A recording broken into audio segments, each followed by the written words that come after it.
بسم اللہ الرحمن الرحیم نحمده ونصلی علی رسولہ الکریم اما بعد۔ محترم بھائیوں، بزرگوں، دوستوں، رمضان کی عبادتوں میں سے ایک عبادت جو صدقۃ الفطر کے نام سے ہے، وہ رمضان کی پورے روزے رکھنے کے بعد جو اگلے دن عید الفطر مناتے ہیں اس سے پہلے ادا کرنے والی عبادت ہے۔ رمضان میں بہت ساری عبادتیں ہیں، لیکن اللہ کے نبی نے رمضان کے مہینے میں صدقۃ الفطر بھی ادا کرنے کا حکم دیا ہے۔ اب چونکہ عید کو مشکل سے 2 یا 3 دن باقی ہے، ہر مسلمان کو معلوم ہونا چاہیے صدقۃ الفطر کے مسائل کیا ہے، کیا نہیں ہے، صدقۃ الفطر کس پہ واجب ہے، صدقۃ الفطر کسے دینا چاہیے، کون اس کے مستحقین ہے، اس کی مقدار کیا ہے۔ صدقۃ الفطر سب سے پہلے واجب کیوں ہے، یہ ہم تمام کو پتہ ہونا چاہیے۔ اس لیے واجب ہے تاکہ وہ مسلمان جو بہت زیادہ غریب ہے، جن کے گھروں میں کھانے کے لیے بھی نہیں ہے، ایسا نہ ہو کہ آپ کے گھر میں عید کے دن ماشاءاللہ بہترین کھانے پکوان بن رہے ہیں اور وہ جو غریب مسلمان ہیں ان کے گھر میں کھانا بھی نہیں بن رہا ہے۔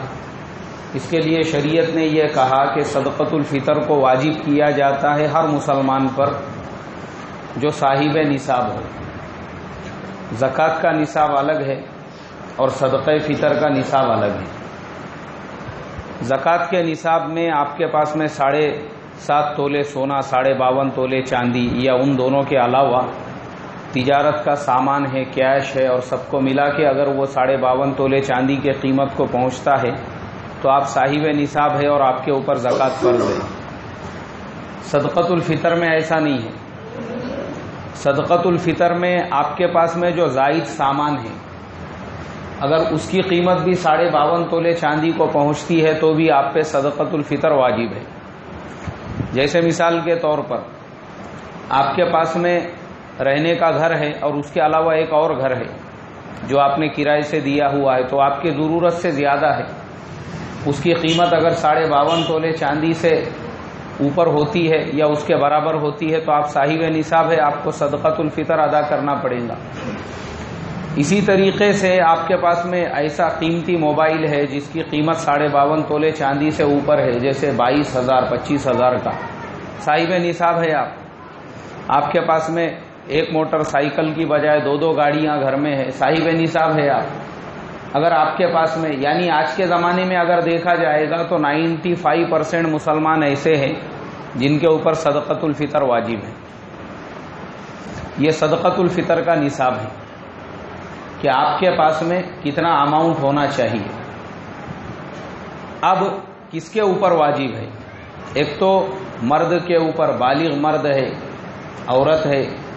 اس کے علاوہ اگر آپ کے گھر میں عید کی نماز سے پہلے کوئی بچہ پیدا ہو جاتا ہے نابالغ اور آپ گھر کے ذمہ دار ہیں، آپ سب کا صدقۃ الفطر ادا کرتے ہیں، تو وہ بچے کا بھی ادا کرنا پڑے گا۔ ہر وہ مسلمان، چاہے وہ بچہ ہو، اگر بچہ صاحب نصاب ہے، اس کے پاس میں بھی اتنا مال ہے، تو وہ بچے کا جو ولی ہے یا جو اس کا کفالت کرنے والا کفیل ہے، وہ اس کی طرف سے صدقۃ الفطر ادا کرے گا۔ اور اگر وہ بچے کے ذمے صدقۃ الفطر باقی رہ گیا، جب وہ بالغ ہوگا تو جتنے سالوں کا باقی رہا اس کو ادا کرنا پڑے گا۔ تو یہ صدقۃ الفطر جو ہے میرے محترم بزرگوں، ضروری ہے ہم تمام مسلمانوں کے اوپر کہ ہم اس کو ادا کریں۔ اب اس کی مقدار کتنی ہوں گی اور کون کون سی چیزیں ہیں جس کے اندر آپ کو صدقۃ الفطر آپ دے سکتے ہیں؟ اللہ کے نبی صلی اللہ علیہ وسلم کی احادیث سے جو چیزیں ملتی ہے ان میں سب سے پہلے نمبر پہ کھجور ہے، دوسرے نمبر پہ کشمش ہے، تیسرے نمبر پہ جو ہے اور پھر گیہوں ہے۔ یہ تمام چیزیں صدقۃ الفطر کے اندر آتی ہے۔ اس میں سے آپ کی جیسی استطاعت ہے آپ اس کے حساب سے ادا کر سکتے ہیں۔ 2 صاع کھجور، 2 صاع کشمش ہے، 2 سا جو ہے اور 1 سا وہ ایک سا جو ہے وہ گیہوں ہے، یعنی 1.25 کلو ہوتا ہے ہمارے یہاں کے حساب سے، اور باقی جو چیزیں ہیں وہ 3.5 کلو ہوتی ہے۔ تو اپنی استطاعت کے مطابق اگر آپ کھجور سے صدقۃ الفطر ادا کرنا چاہتے ہیں تو اس کی قیمت کے حساب سے آپ ادا کریں۔ جیسے مارکیٹ ریٹ سے اگر آپ کھجور استعمال کرتے ہیں 100 روپے کلو والی، 150 روپے کلو والی، تو اس حساب سے صدقۃ الفطر کی بھی قیمت ہوں گی۔ کشمش کے حساب سے دینا ہے اس کے حساب سے دے سکتے، لیکن اگر آپ کو سہولت ہے گیہوں میں دینے کی تو آپ گیہوں کے حساب سے دیں، زبردستی نہیں ہے یہ۔ ورنہ بعض لوگ صرف شان بتانے کے لیے، ایک صاحب میرے سے مسئلہ پوچھنے لگے، بولے مولانا کشمش سے صدقۃ الفطر کتنی مطلب کشمش کے حساب سے صدقۃ الفطر کی مقدار کیا ہے؟ میں نے کہا 3.5 کلو۔ کیوں نہیں؟ بولے میں نے یہ سوچا ہوں کہ یہ سال جو ہے صدقۃ الفطر کشمش کے حساب سے ادا کریں گے۔ اب وہ آدمی میں اس کو جانتا ہوں اچھی طرح سے، خود لوگوں کے قرضے کر کے بیٹھا ہوا ہے۔ انصار بھائی ملے ان سے 5,000 ادھار لے لیے، دوسرا کوئی ملا اس سے 10,000 لے لیے، تیسرا کوئی ملا اس سے 20,000 لیے، پورے محلے کے قرضے کر کے بیٹھے، اور شان بتانے کے واسطے کہ دیکھو ہم کیسا صدقۃ الفطر کشمش میں نکال رہے۔ بولے ارے کون بولا تیرے کو شان بتا؟ جتنی اپنی گودھڑی ہے اتنے پیر پھیلانا، اپنی جتنی اوقات ہے اس کے حساب سے چلنے کا، زبردستی شان بتانے کا اور برادری میں بولنے کا۔ ارے حاجی صاحب تم نے صدقۃ الفطر نکالے کیا؟ ہاں بھائی ہمارے گھر میں 4 ممبر ہے اور ہم نے جو ہے چاروں کے حساب سے 8 کلو گیہوں صدقۃ الفطر دے دیے۔ ارے کیا حاجی ہے بولتے تم؟ کیا بنگلہ ہے تمہارا، فلیٹ ہے تمہارا، کاروبار ہے تمہارا، گیہوں سے نکالے تم نے؟ کیوں تم نے کیسے نکالے؟ نہیں اپن کشمش سے نکالتے بولے۔ تو یہ ایسے جو لوگ رہتے نا، یہ دین میں غلو کرنے والے ہیں۔ کیا کرنے والے ہیں؟ دین میں غلو۔ آپ نے تو پوچھنا بھی نہیں چاہیے کسی کو کون ہے آپ؟ اللہ تعالیٰ نے آپ کو محلے کا چودھری بنا کے بھیجا کیا ذمہ دار بنا کے بھیجا؟ لوگوں کا جائزہ لو، ایک لسٹ بناؤ، ہاتھ میں پین اور کاپی لے کے، اور ہر ایک کو پوچھو تو نے کیسے صدقۃ الفطر ادا کیا بول کے۔ تو یہ شان بتانے کی، 1.5 شانہ پن کرنے کی یا لوگوں کے اندر اکڑ بتانے کی چیزیں نہیں ہیں۔ ہم لوگ سیدھے سادے لوگ ہیں۔ ہندوستان میں ہم کیا کھانے والے لوگ ہیں؟ جواری باجری کھانے والے، گیہوں کھانے والے۔ تو جس ملک میں ہم رہتے ہیں وہاں کے حساب سے ہم صدقۃ الفطر ادا کریں، وہاں کے حساب سے کیا ادا کریں گے؟ اب ہمارے یہاں پہ ہم لوگ عموماً گیہوں کی روٹی کھاتے ہیں، تو شریعت ہم کو یہ کہتی ہے کہ جو کوالٹی کا گیہوں ہم کھاتے ہیں صدقۃ الفطر بھی اسی حساب سے ہم نکالیں گے۔ مثال کے طور پر ہمارے گھر میں اگر گیہوں کا آٹا آتا ہے 300 روپے کی تھیلی آتی ہے، تو گیہوں کیا کلو ہو گیا؟ وہ 30 روپے کلو ہو گیا۔ آپ اس میں سے 2 کلو آٹا بھی دے سکتے، اور اگر آپ کو آٹا نہیں دینا ہے تو پھر آپ اس کی قیمت کے حساب سے، اب وہ 1.25 کلو ہے لیکن ہم کو احتیاطاً 2 کلو ادا کرنا ہے، تو 2 کلو آٹے کے کتنے پیسے ہو گئے؟ 60 روپے ہو گئے۔ اس حساب سے آپ ادا کریں۔ لوگ گاؤں میں رہتے ہیں، وہاں پہ لوگ جواری باجری کھاتے ہیں، تو شریعت نے یہ کہا ہے، اب آج کے زمانے میں تو جواری گیہوں سے بھی زیادہ مہنگی ہے۔ گیہوں اگر 24-25 روپے کلو ہے، جواری 35-40 روپے کلو مل رہی ہے۔ ٹھیک ہے، اگر آپ جواری کے حساب سے بھی ادا کریں، ادا ہو جائے گا۔ اسی طریقے سے بعض علاقوں کے اندر، اب جیسے پچھم بنگال کا علاقہ ہے، آسام کا علاقہ ہے، انڈونیشیا ملیشیا کا علاقہ ہے، اور بہت سارے علاقے ایسے ہیں وہاں پہ لوگوں کو یہی نہیں معلوم ہے کہ روٹی کیسے بناتے ہیں، کیا کیسے بناتے ہیں، روٹی کیسی بناتے ہیں، ان کو معلوم ہی نہیں ہے، اس لیے کہ انہوں نے کبھی گیہوں کا استعمال ہی نہیں کیا، نہ ان کے علاقے میں گیہوں پیدا ہوتا ہے، نہ گیہوں کا وہ لوگ استعمال کرتے ہیں۔ وہاں پہ کیا پیدا ہوتا ہے؟ چاول پیدا ہوتا ہے۔ تو شریعت نے ان سے بھی یہی کہا کہ دیکھو چاول سے بھی اگر تم کو صدقۃ الفطر ادا کرنا ہے تو جو چاول تم اپنے گھر میں استعمال کرتے ہو اسی چاول کے اعتبار سے تم صدقۃ الفطر ادا کرو گے، اور اس کی مقدار بھی وہی ہوگی جو گیہوں کی مقدار ہے۔ کائی کی مقدار ہے بھائی؟ مان لو اگر آپ چاول 2 کلو صدقۃ الفطر ادا کر رہے ہیں اور اس کا اور گیہوں کا ریٹ وہ سیم ہو رہا ہے، تو آپ کے لیے بالکل اجازت ہے، آپ اسی چاول سے صدقۃ الفطر ادا کریں گے۔ بلکہ چاول اور زیادہ مہنگے ہیں، جیسے مثال کے طور پہ ابھی آپ ادا بھی جو کریں گے تو اس کا ادا کریں گے جو آپ اپنے گھر میں استعمال کرتے ہیں۔ میں نے ابھی بتایا، جیسے آپ اپنے گھر میں 30 روپے کلو کا اگر آٹا استعمال کرتے ہیں تو آپ کو 2 کلو کے 60 روپے دینے پڑیں گے۔ اسی طریقے سے چاول بھی اگر آپ دے رہے ہیں تو جو آپ اپنے گھر میں کھاتے ہیں آپ کو اسی چاول کے حساب سے قیمت نکالنا پڑے گی۔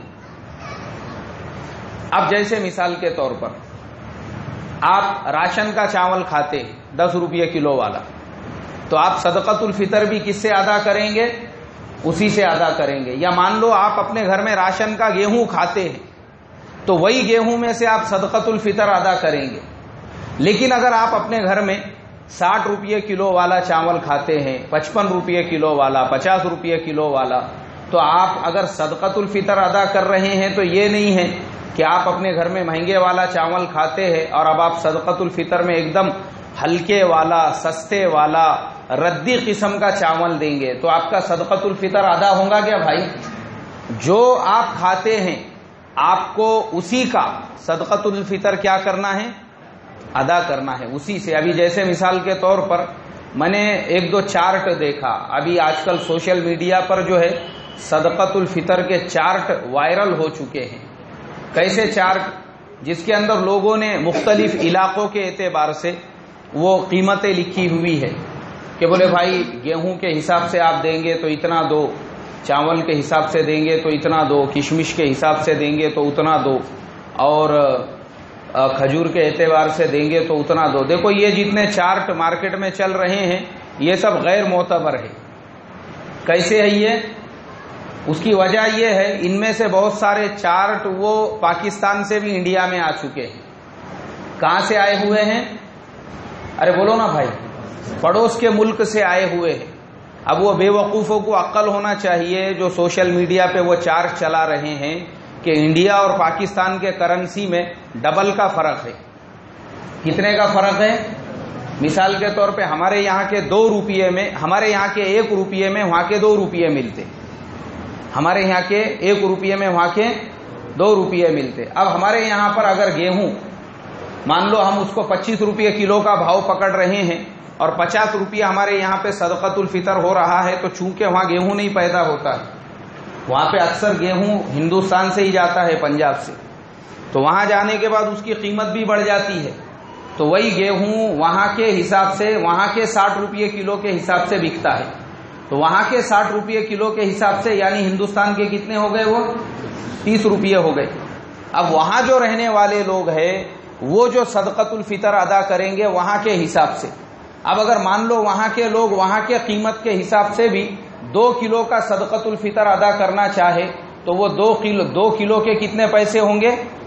120 روپے کلو۔ اب وہ جو چارٹ چھپا ہے میں نے دیکھا ہوں اس میں لکھا ہوا ہے گیہوں 120 روپے اور فلانی چیز اتنے روپے اور فلانی چیز اتنے روپے۔ میں بولا بھائی اتنا مہنگا ہندوستان میں تو نہیں ہے۔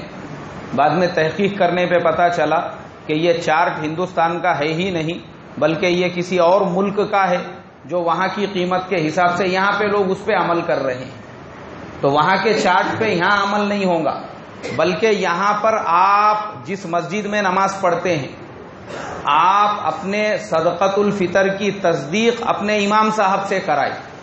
کس سے کرائیں گے؟ یا آپ کے امام صاحب اگر جمعہ کے اندر آپ کو یہ بتاتے ہیں کہ بھائی دیکھو گیہوں کا صدقۃ الفطر وہ 50 روپے ہوتا ہے آج کے مارکیٹ کے حساب سے، اور آٹے کے حساب سے جو آٹا آپ استعمال کر رہے ہیں اس کے حساب سے دیں گے تو آپ کا صدقۃ الفطر کتنے روپے ہوگا؟ 60 روپے ہو جائیں گا۔ جو مارکیٹ کے اندر آج ہمارے محلے کے اندر ریٹ چل رہا ہے یا جو چیزیں ہم اپنے گھر میں استعمال کرتے ہیں ہم کو اس کے اعتبار سے ادا کرنا ہے۔ اسی طریقے سے اور مسلک کے بھی لوگ ہیں، بہت سارے شافعی مسلک کے لوگ ہوتے ہیں، بہت سارے حنبلی مسلک کے ہیں، مالکی مسلک کے ہیں، وہ لوگ بھی جس مسجد میں نماز پڑھتے ہیں یا جس محلے میں رہتے ہیں یا جس بستی میں رہتے ہیں، وہ اپنے بستی کے مفتی صاحب سے کنفرم کرائے، اپنے محلے کے امام صاحب سے، اور جو محلے کے امام صاحب یا بستی کے مفتی صاحب ہے، اب ان کی یہ ذمہ داری بنتی ہے کہ وہ اپنے مسجد کے بورڈ پر باضابطہ یہ لکھنے لگائے کہ صدقۃ الفطر کی مقدار ہمارے یہاں کے اعتبار سے یہ قیمت بنتی ہے، اس حساب سے آپ کو صدقۃ الفطر ادا کرنا ہے۔ تو محلے کے لوگوں کو بھی صحیح رہبری ملیں گی، صحیح رہنمائی ملیں گی، بستی کے لوگوں کو بھی صحیح رہبری ملیں گی، صحیح رہنمائی ملیں گی، اور جو آپ کا علاقہ ہے، جو محلہ ہے، جو بستی ہے، اس میں اس چیز کی جو قیمت چل رہی ہے اس حساب سے پھر آپ صدقۃ الفطر ادا کر سکو گے۔ اچھا، صدقۃ الفطر کب ادا کرنا ہے؟ عید کی نماز سے پہلے صدقۃ الفطر کا ادا کرنا سنت ہے، عید کی نماز سے پہلے۔ کیوں سنت ہے؟ اس لیے کہ اگر آپ عید کی نماز سے پہلے صدقۃ الفطر ادا کرو گے تو آپ کے وہ جو غریب ہے، جو مسکین ہے، جو محتاج ہے، جس کو آپ کو صدقۃ الفطر ادا کرنا ہے، ان کو جا کر اگر آپ صدقۃ الفطر کی رقم دیں گے تو وہ بیچارے بھی اپنے گھر پہ اپنے ضروریات کا سامان لے کر آ سکیں گے۔ عید سے 1 دن پہلے، 2 دن پہلے، 3 دن پہلے بھی آپ صدقۃ الفطر دے سکتے ہیں۔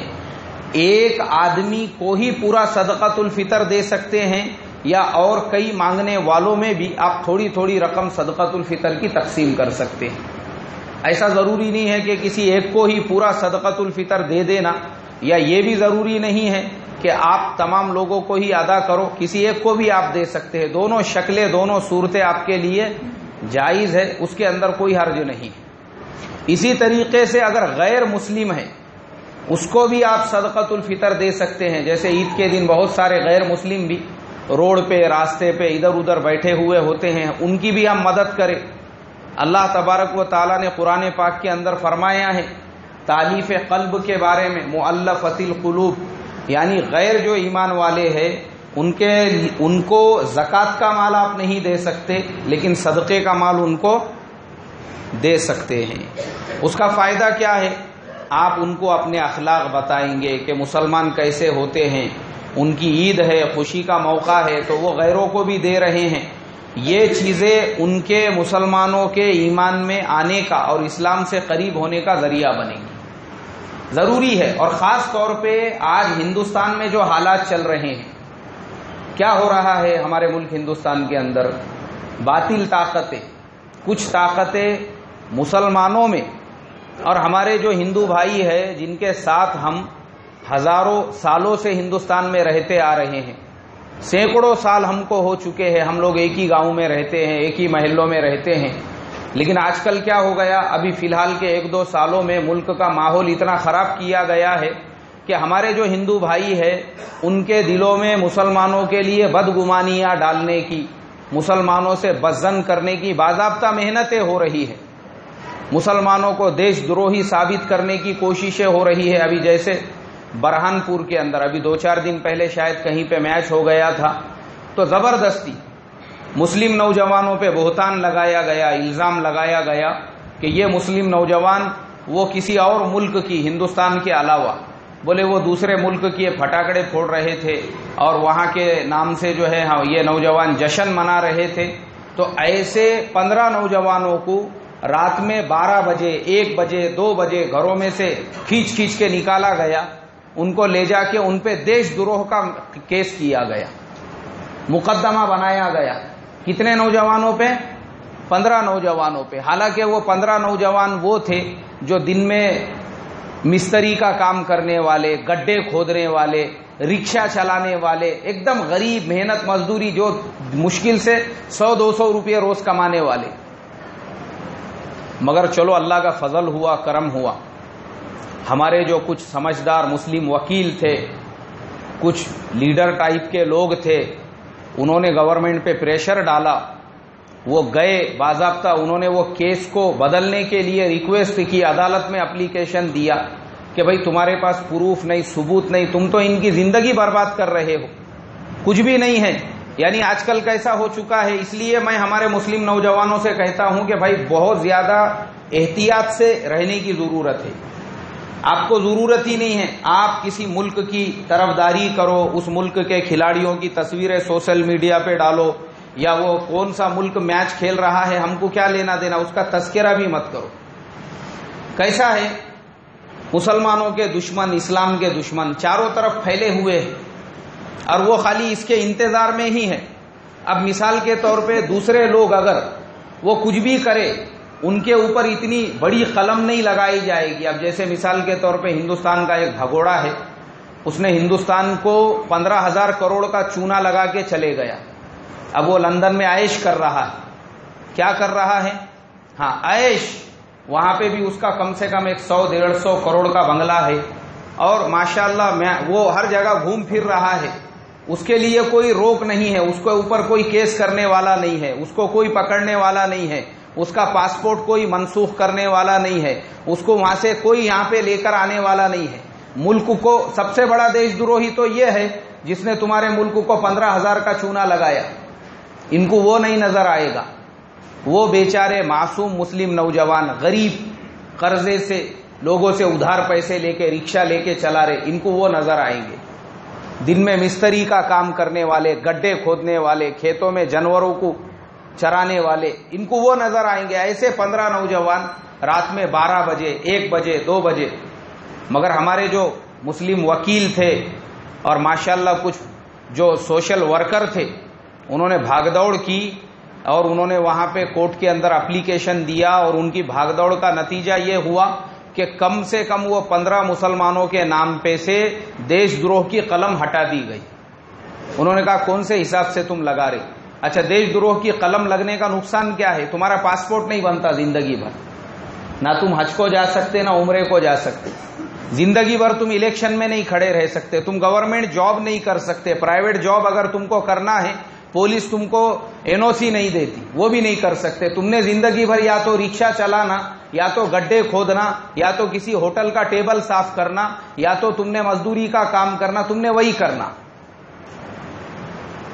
تو آج کیا ہو گیا ہے محترم بزرگوں، ہندوستان کے اندر خاص طور پہ ہمارے جو ہندو بھائی ہے، جو بیچارے ایک دم سیکولر مائنڈ ہے، جن کے ساتھ میں ہم سینکڑوں سالوں سے رہ رہے ہیں، ان کے اور مسلمانوں کے بیچ میں نفرت کی دیوار پیدا کرنے کی، ان کے بیچ میں توڑ پیدا کرنے کی، ایک دوسرے سے دور کرنے کی سازشیں ہو رہی ہے. اب ہم کیا کریں گے؟ ہم اس کا جواب دیں گے ہمارے اخلاق سے. کیسے جواب دیں گے بھائی؟ ہم کو اللہ کے نبی کے اخلاق بتانا ہے، اور وہ کیسے ہم بتائیں گے؟ اب عید کا موقع ہے، آپ کسی آفس میں کام کرتے ہیں، آپ کے ساتھ میں جتنے ہندو دوست کام کرتے ہیں سب کو اپنے گھر پہ دعوت دو. سب کو کیا کریں گے اپنے گھر پہ؟ ارے دیں گے کہ نہیں دیں گے؟ سب کو دعوت دو. یہی اسلام کا طریقہ ہے. یاد رکھو، محبتوں سے ہی کام بنے گا، نفرتوں سے کام بنے گا کیا؟ اس کے علاوہ جو محلے میں آپ رہتے، آپ کے اڑوس پڑوس میں جتنے بھی نان مسلمز رہتے ہیں، ان کو باضابطہ مل مل کے اپنے گھر پہ بلاؤ اور دلوں کے اندر جوڑ پیدا کرو. جو بدگمانیاں ہیں وہ کب دور ہوں گی؟ جب ہندو مسلمان آپس میں اٹھیں گے، بیٹھیں گے، ایک دوسرے سے ملیں گے، ایک دوسرے سے کا خیال رکھیں گے، ایک دوسرے کے پروگراموں میں شرکت کریں گے، تبھی جا کر یہ جو نفرت پھیلانے والے ہیں ان کی جو سازشیں ہیں وہ اسی وقت میں فیل ہوں گی.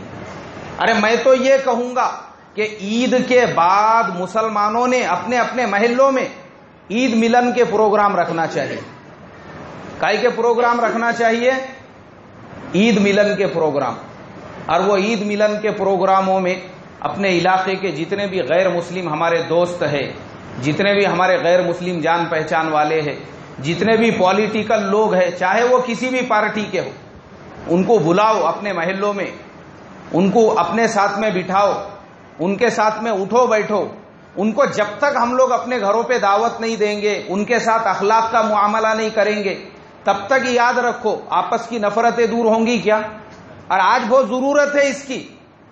جیسے میں نے ابھی بتایا اتر پردیش کا ماحول دیکھو، گجرات کا دیکھو، راجستھان میں کیا ہو رہا ہے، یہ چاروں طرف کیا ہو رہا ہے، ایک 2-4% لوگ نفرت پھیلانے والے، مٹھی بھر لوگ، چند لوگ، وہ کیا کر رہے ہیں، جو سیکولر ہمارے ہندو بھائی ہیں، جن کے ساتھ میں ہم اٹھتے بیٹھتے رہتے کھاتے پیتے، ان کے دلوں میں بھی بدگمانیاں ڈالنے کا کام کر رہے ہیں۔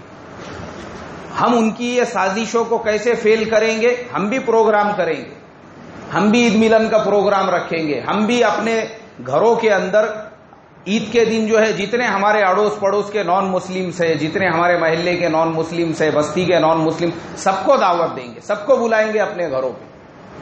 اور اگر مان لو آپ کسی آفس میں جاب کرتے ہیں، آپ کے گھر پہ وہ نہیں آ سکے کسی وجہ سے، تو آپ اپنے ساتھ میں 5 لیٹر شیرخرما بنا کے لے کر جاؤ دوسرے دن، اور سب کو پلاؤ، ساتھ میں گلگلے بھی لے کر جاؤ، ساتھ میں آپ اکرام کرو ان کا، ارے محبت ان کے ساتھ میں بانٹو آپ، کیونکہ آپ جو عمل کر رہے ہو اللہ تعالیٰ آپ کو اس پہ ثواب عطا فرمائیں گے۔